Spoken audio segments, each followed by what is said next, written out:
Mexican-owned supermarket at Western and Chase as ICE thugs broke the windows of one of our neighbors at Western and Tui, dragged him out of the car, and left his car sitting there with the windows broken. I think about my dad and how he came from Ethiopia under similar circumstances where his brother, my uncle, Wobishet, was disappeared by the government, and we never heard from him again.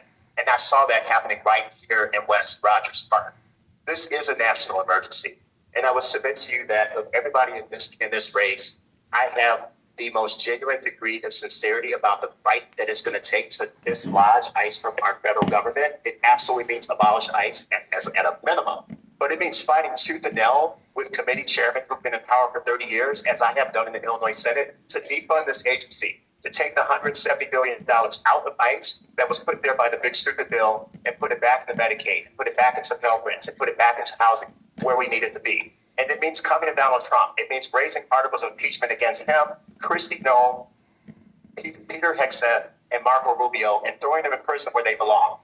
That's what the fight is going to require from anyone that wants to be the representative of the 9th district, given how diverse our district is. And as a product of that diversity and as a product of this community, you better believe that I have the passion in me to fight that fight, because I remember what they did in our neighborhood. I remember our neighbors right now who are still traumatized, our immigrant-owned businesses that won't open because they're afraid that they're going to get snatched up. Is why in the Illinois Senate I have brought forward legislation that would create a $50 million recovery fund, a small business restoration grant for those businesses that have been harmed by these ICE raids, because people need to start thinking about them before these things happen and not after the fact. And I am a legislator that has walked that walk.